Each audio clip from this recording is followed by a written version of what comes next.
Happy New Year, everyone! I'm your host, Sarah Pribis, and it's the first HQ trivia game of 2020.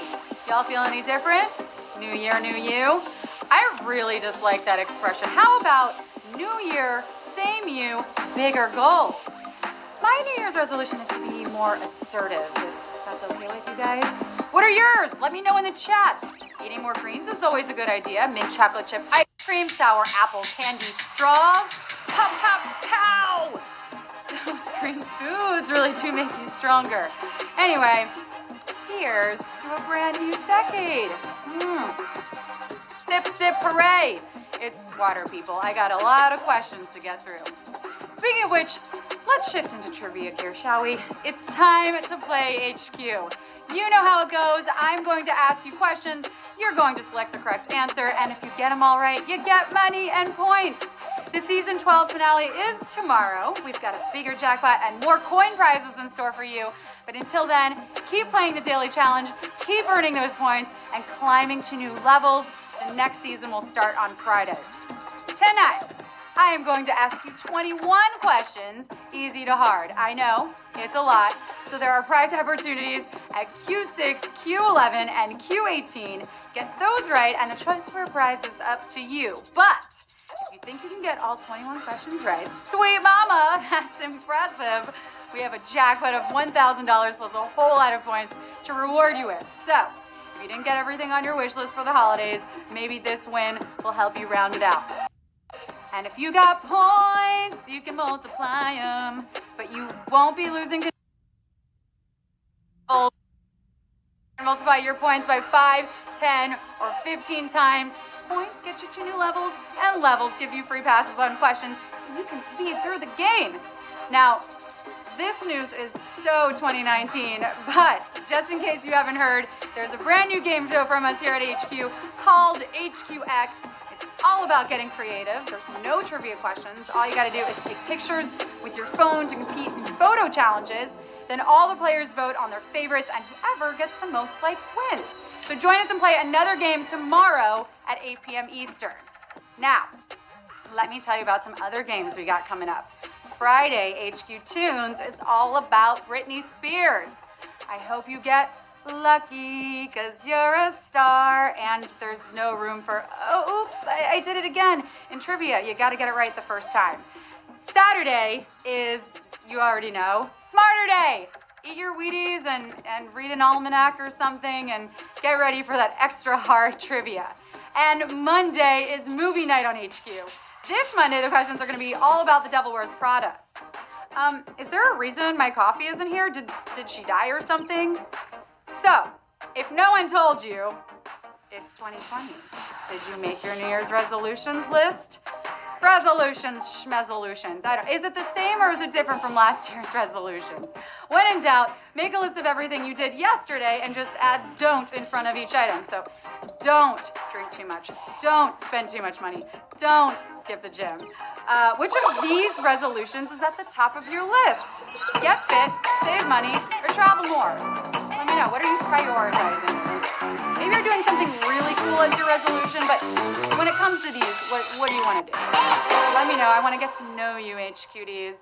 All right, we're getting fit. We're getting trim. I love it. Stay healthy. So let's talk about some of the things we need to leave behind in 2020. Which of these 2019 clothing trends has to go? Dad sneakers, animal print, or tiny sunglasses? Which one has to go? What are dad sneakers? Are those like, I don't even know what those are. Animal print, I feel like that's timeless. Yes, I'm with you. The tiny sunglasses really have to go. They're meant for dolls. Why are we putting them on our faces? I don't even know what decade those are originally from, but let's get rid of it. Okay, just a few more seconds till we start the game. Let's count it down, people.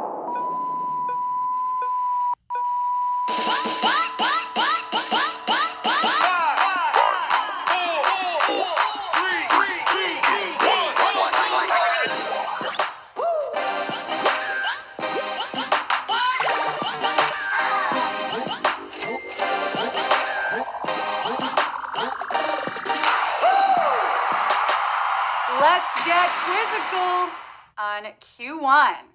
What was the name of the Tim Burton film starring Ewan McGregor? Big Toad, Big Newt, or Big Fish?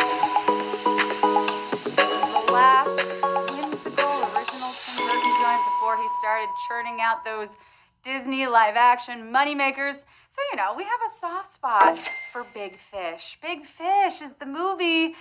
74,315 of you got that.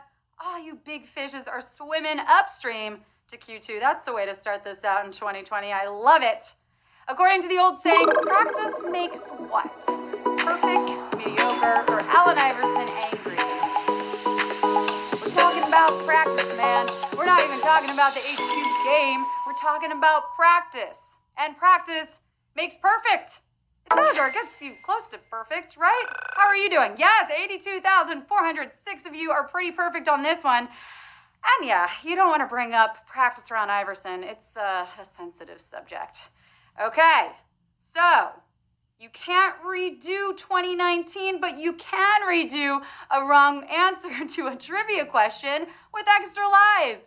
You can use up to 3 in a game all the way up to Q17. Buy them now or throughout the game by tapping that heart icon on the bottom right side of your screen. Q3. Which of these plants is known for climbing up walls? Ivy, oak trees, or dandelions? Which of these plants is known for climbing up walls?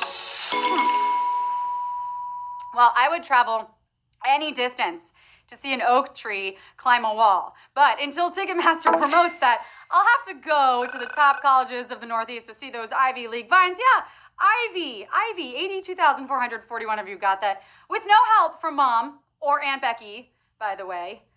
Q4.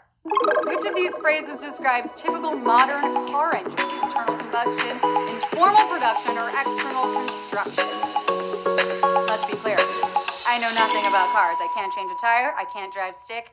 But inside gas-powered car engines, you'll basically find a raging fire or internal combustion. Internal combustion, yes, 79,811 of you got that. My solution to all car problems is raise the hood, check the oil, and then just stare at it. If your New Year's resolution is to win a game of HQ, I have a suggestion. Practice, like Q2. You can play our daily challenge anytime, any place, anywhere, right here in the app. Score points and coins to help you level up by practicing trivia on demand every day. Check it out. Q5. Which is the world's most widely spoken language by native speakers? Spanish, Mandarin, or Arabic? I'm still holding out hope that my AP Japanese will pay off one day. On your trip to Europe, did you get to use your high school French? It's Mandarin Chinese. Mandarin is the answer with over 800 million native speakers, and 42,391 of you got that. Now, Spanish is up there with over 400 million, so if you studied that one, you're gonna get some use. We have a prize question coming up next. The film Hidden Figures celebrates the overlooked contributions of women to what organization? The U.S. Senate, NASA, or Major League Baseball? Still on my must-watch list. Netflix, get on it. Otherwise, I'm going to have to switch to Amazon Prime. It told the story of 3 Black female mathematicians whose work helped send John Glenn into space and back. Yes, it's NASA. Yes to 65,999 of you. It won a SAG award for outstanding performance by a cast, and you are performing pretty outstandingly right now. Well done. All right. We are offering 54 coins to 65,999 players with 5 questions until the next prize. So what are you going to do? Are you going to take it? Or are you going to play big tonight? You're going to go big or go home? Let's find out who's going to take those 54 coins. I want to know. We have a lot of players. Wow, 10,252 of you are choosing to take the 54 coins, but we do have 60,945 of you moving on. You got 5 questions till the next prize. Here we are at Q7. Which U.S. state lies on the Gulf of Mexico? Georgia, Louisiana, or California? Out geography, nowhere. Get out your maps, people. You can look this up. You can get to Mexico from California, but the Gulf of Mexico is another matter. It's Louisiana that lies there. Yep, Louisiana. 50,666 of you got that. And, California has lots of Pacific coast, and Georgia touches the Atlantic, but that's that. Q8. Which property in the U.S. edition of Monopoly is an avenue? Marvin, Ventnor, or St. James? We hate to punish people who bought SpongeBob or Marvel edition, but the classic Monopoly board is classic. St. James is a place, and Marvin is a gardens, but Ventnor is an avenue. 22,260 of you got that, but we do have our first savage question here at Q8. Going with St. James Place mostly, but no, it was Ventnor. Now, if you got it wrong, which a lot of you did, don't flip over the board like my mom did when I took all her money that one time in Monopoly. I'm sorry to out you, Mom, but you are a sore loser. All right, Q9. Which of these lands is landlocked? Switzerland, Ireland, Thailand?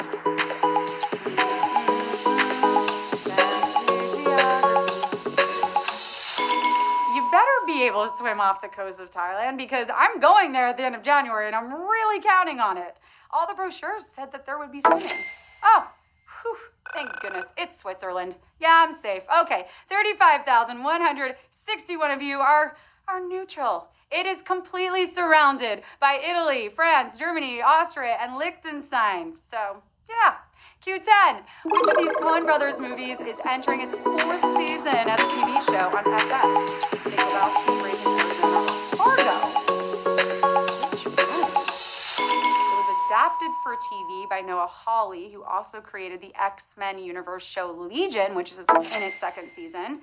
It's Fargo. Fargo it is. 30,970 of you got that. The dude totally watches Fargo. I mean, he's the dude. We got a prize question coming up right now. Which of these main characters from a classic war novel has the highest rank?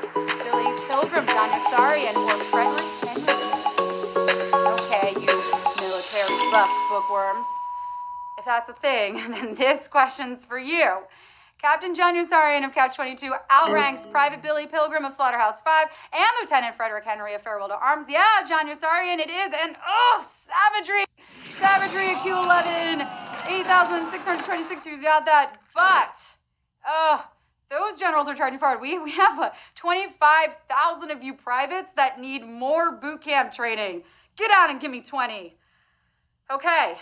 It was a prize question, so we're offering 580 coins to 8,626 players. There are 7 questions till the next prize, so think carefully about what you want to do. Do you want to take the coins? You're going to risk it and go for the gold. What are we going to do, players? Let's see who's taking the 580 coins. 4,195 are taking the coins. We have 13,828 of you going for it. You are going for it. You got 7 questions, so let's do this. What type of baseball pitch does this sign typically indicate? What does that indicate usually? A fastball, a curveball, or a slider? Huh, that's really good pitches. I thought he was licking sunflower seeds out of his fingernails. 2 fingers pointed down is the sign for a curveball. Yeah, it's a curveball. How many of you know that? 9,974 of you. Lauren would be proud. Yeah, you got to be sneaky with those signs. You don't want people stealing them, Astros. At least they don't have to worry about the Patriots, huh? Q13, which of these people has not been jury president at the Cannes Film Festival? Orson Welles, Clint Eastwood, or Sean Penn? The jury and its president determined which films received awards during the festival. Penn was president in 2008. Eastwood was president in 94, but Welles, though he won a Golden Palm, was never the jury president. Yeah, it's Orson Welles. 3,793 of you got that. We are knocking out a lot of you again in another savage question on, I guess, unlucky number 13. Man. Well, this past year, the position was held by Alejandro Iñárritu of The Revenant and Birdman. And a lot of you lost your positions right there. But here we are at Q14. Why were female athletes not allowed to run more than 200 meters after the 1928 Olympics? Not enough judges, not enough medals, or it was too tiring? Honestly, there's no good answer here, but there is a correct answer. During the 1928 Summer Olympics, women took part in the 800-meter race for the first time, but the Olympic establishment felt it was too tiring for female athletes, so it wasn't reinstated till 1960. What? Yeah, 5,259 of you got that. Okay, judges, give us a little more credit. I ran the 800. I survived. Q15. The first home pay-per-view boxing match featured which boxer? Joe Frazier, Muhammad Ali, or Floyd Patterson? Which boxer? Rumble in the Jungle, Thrilla in Manila. Now, those were some epic fights worth paying to watch. But in 1960, 25,000 people mailed in $2 to watch Floyd Patterson regain his heavyweight title on early cable. 2,875 of you knew it was Floyd Patterson. $2? I can't even ride the subway with $2. That's a steal. Which of these works was originally performed as a one-act play? A View from the Bridge, Hamilton, or Hamlet? If I'm spending premium Broadway tickets, I am looking for more of a 5-hour Harry Potter show than a one-act play. Hamlet is known for its 5 acts, and Hamilton has always been a musical, but Arthur Miller's View from the Bridge was originally a one-act play. It's A View from the Bridge. 2,072 of you knew that, but the rest of you don't feel too bad because it did start as a one-act and was rewritten to the 2 acts that it's known for today. So there you go. Q17, Danny DeVito danced to a track by which act when he appeared on Friends? The Rembrandts, Soft Cell, or REM? This is not a sight you'd forget. Danny DeVito appeared as the stripper, Officer Goodbody, in season 10 episode, the one where the stripper cries, dancing to Soft Cell, Tainted Love. Sometimes I feel I've got to.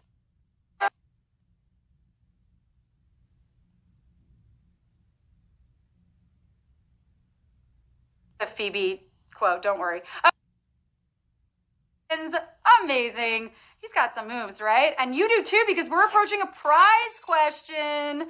In Monty Python, which performer's silly walk character is criticized for not being silly enough? John Cleese, Michael Palin, or Eric Idle? If you don't know this scene, please go look it up after the game. I was crying earlier. Palin visits Cleese to obtain a grant to improve his silly walk, but Cleese doesn't think it's silly enough. Michael Palin doesn't have a silly enough walk. 1,155 of you knew that. I gotta say I agree with Cleese. It's not silly enough, but with government backing, it could be. Okay, this is your moment. We are offering 3,000 coins, a lot of coins, to 1,155 players. You have 3 questions until the grand prize. Are you gonna keep going? You're gonna start 2020 with a risk? You're gonna, take those 3,000 coins and be happy with it. 430 here are choosing to take the coins. Well done. You still deserve a pat on the back. And we got 725 players. Moving on. Let's do this. 3 questions. You can do it. Alexander the Great was regarded by some as the son of the Egyptian god of what? Earth, water, or sun? Earth, wind, fire, water. I digress. Okay. Alexander was said to be the son of the god Amun-Ra, who, as one of the most highly regarded of the Egyptian gods, was patron of both sun and air. Sun is your answer. Yes, 569 of you got that. So, he was like a half Captain Planet. Q20. We got this. Which sitcom did not co-star Joey Lawrence? Blossom, Give Me a Break, or Punky Brewster? Which sitcom did not co-star Joey Lawrence? Joey changed the way a nation thought about saying, whoa, on the hit show Blossom, but originally hit it big co-starring with Nell Carter on Give Me a Break, but never met Punky. Yeah, Punky Brewster's your answer. 479 of you got that, and you made it to the final question. Whoa! I could just keep saying whoa, but I'm so proud of you. Look at you starting this decade off big. Yes, here we go. We're at it. Question 21. In Forrest Gump, which performer's character does not say, run, Forrest, run? Michael T. Williamson, Sally Field, or Robin Wright? All the running ends here. This is the last question. You got it or you don't? Stupid is as stupid does. Jenny, Robin Wright, says it when she and Forrest were teens, and Bubba Blue, Michael T. Williamson, says it in Vietnam, but his mother, Sally Field, doesn't say it. Sally Field is your answer. 141 winners. Yes! Way to start this year.